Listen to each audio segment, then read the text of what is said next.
I turned 83 this spring, and time has a way of making patterns impossible to ignore.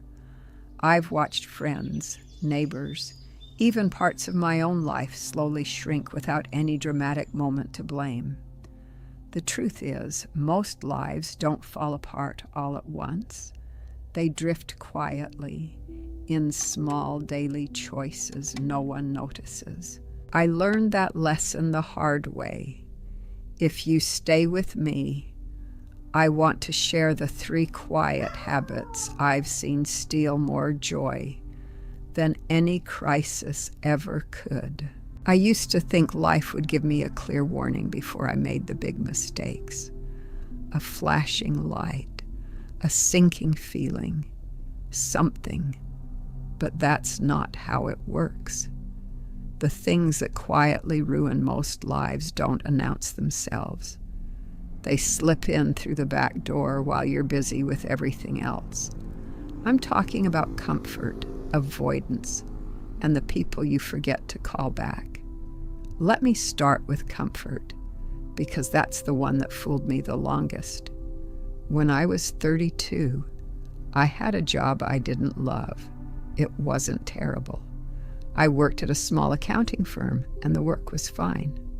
My boss was reasonable. The pay covered the bills. I told myself I'd stay just another year or 2, then figure out what I really wanted. 23 years later, I retired from that same desk. I didn't fail. I didn't get fired. I just stayed. And every year, the reasons to leave got quieter, and the reasons to stay got louder. The pension, the familiarity, the fact that starting over felt like too much work. Comfort convinces you that you're being practical, responsible, smart even, but comfort has a cost that doesn't show up until decades later. It's the version of yourself you never became, the risks you didn't take, the life you postponed so long that eventually you forgot you were postponing it. I see it now in people half my age. They're not lazy. They're not cowards. They're just waiting for the right moment, the right clarity, the right amount of certainty before they make a move. That moment doesn't come. And here's what nobody tells you. Comfort doesn't just keep you in the wrong job. It keeps you in the wrong city, the wrong routines, the wrong conversations. You stop challenging yourself because challenge feels unnecessary when everything is fine. But fine is a slow erasure. The second thing is avoidance, and it's sneakier than comfort because it hides behind productivity. I was very good at staying busy. I volunteered. I joined committees. I took on extra projects at work. I looked like someone who was engaged with life, but I was running. There was a conversation I needed to have with my sister. We'd had a falling out over something that seemed small at the time, something about our mother's estate, a misunderstanding about who said what. I kept meaning to call her. I kept telling myself I would once things settled down. Things never settled down. She passed away 11 years after that argument. We never spoke again. I don't tell you this for sympathy. I tell you because avoidance doesn't feel like avoidance when you're doing it. It feels like you're just being careful, waiting for the right time, protecting yourself from discomfort. But avoidance compounds. The longer you wait, the harder it gets. And then one day, the chance is gone. I avoided difficult conversations. I avoided looking at my finances until I had no choice. I avoided the doctor for years because I didn't want to hear bad news. Every time I avoided something hard, I told myself I was choosing peace. But I wasn't choosing peace. I was choosing delay. And delay always comes with interest. The third thing is the one that hurts the most to admit. I let relationships drift, not all at once, not dramatically, just gradually. There was a friend I had in my 40s, Carol. We used to meet for coffee every other week. We'd talk for hours. She knew me better than almost anyone. Then life got busy. I missed a coffee date because of a work thing. She canceled the next one. We rescheduled, then rescheduled again. Eventually, we just stopped making plans. I thought about her often. I'd see something that would remind me of her and think, I should call Carol. But I didn't. And now when I think about the people who really knew me, who really saw me, most of them are gone. Not because they died, though some did, but because I let the connection fade. I assumed there would always be time. I assumed friendship could survive on intention alone, without action. I was wrong. The people who matter don't ruin your life by leaving. They disappear because you stop showing up. You stop calling. You stop making the effort. And one day you realize the closest relationships you have are with people who only know the surface of who you are. Here's what I wish someone had told me when I was younger. The things that ruin your life aren't the disasters. They're the things you let become normal. The thing about normal is that it never feels dangerous. You wake up. You go through your day. You make the same choices you made yesterday because they worked well enough. And slowly, without noticing, your life becomes a series of repeated decisions you never really made on purpose. I didn't choose to stop challenging myself. I just stopped saying yes to things that felt uncertain. There was a writing group I almost joined when I was 47. I'd always wanted to write, kept journals my whole life, and a neighbor invited me to come try it out. But the meeting was on Thursday nights, and Thursdays I usually caught up on laundry and watched my shows. So I said maybe next time. There was no next time. I told myself it didn't matter. I told myself I could write on my own if I really wanted to. But I never did. Because joining the group wasn't really about writing. It was about letting someone see my work. It was about being a beginner at something again. And that felt too vulnerable when I could just stay comfortable instead. You don't see it happening while it's happening. You just notice one day that you've become smaller than you used to be, that your world has shrunk to fit the size of your routines. And by then, expanding it feels impossible. I think a lot about what I would tell my younger self if I could. Not the big, obvious advice. Everyone knows you should follow your dreams and take chances. I'd tell her something simpler.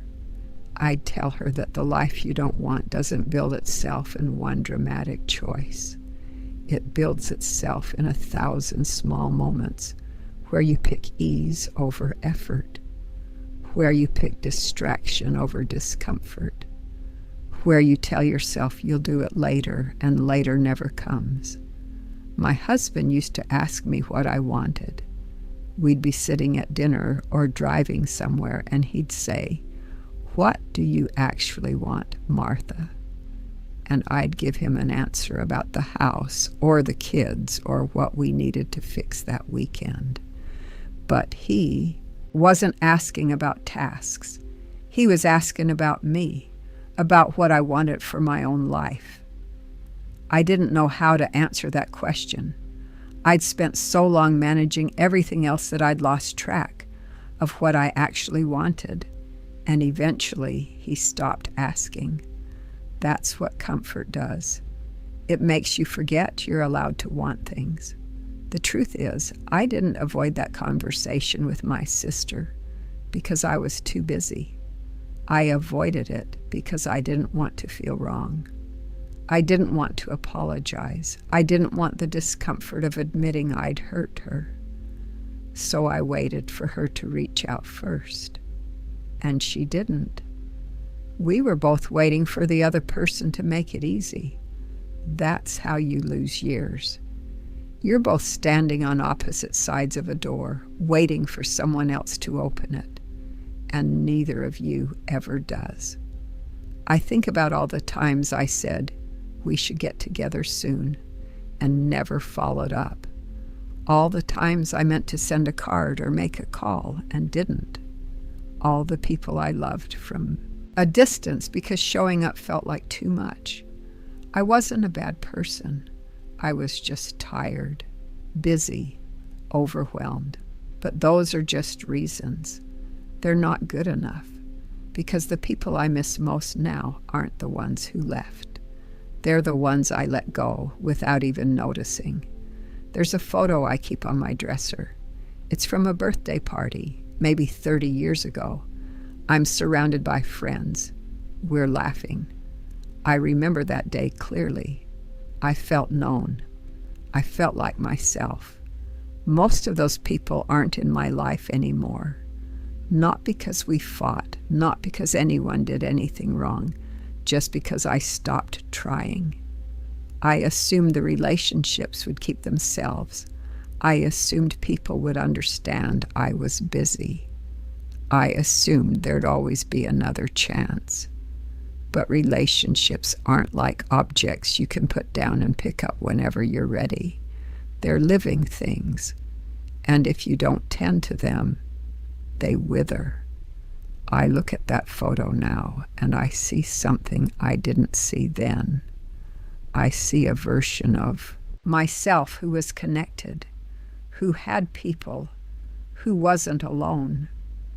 I let that version of me disappear because I thought survival was more important than connection. I thought getting through the day mattered more than actually living it. I was wrong about almost everything that mattered. But I'm telling you this now because maybe you don't have to be. Maybe you can look at your own life and see where you're choosing comfort over growth, where you're avoiding the conversation you need to have, where you're letting someone drift because reaching out feels awkward. Maybe you can catch yourself before 20 years go by. I can't get those years back. I can't call my sister. I can't meet Carol for coffee. I can't walk into that writing group and see who I might have become. But you still can. The life you want doesn't require a dramatic change. It just requires you to stop letting the days pass like they don't matter. Because they do matter. Every single one of them. And one day you'll be 83 looking back, and the only question that will matter is whether you were brave enough to show up for the life you actually wanted. Not the one that was easy, not the one that was safe, the one that was yours. At this age, I don't believe life is measured by what we planned, but by what we were willing to face while we still had time. The quiet choices become the shape of everything. The calls you make, the risks you take, the doors you open before they close on their own. That's the simple truth I learned too late. Still, tomorrow arrives the same way it always has, offering one more small chance to choose differently.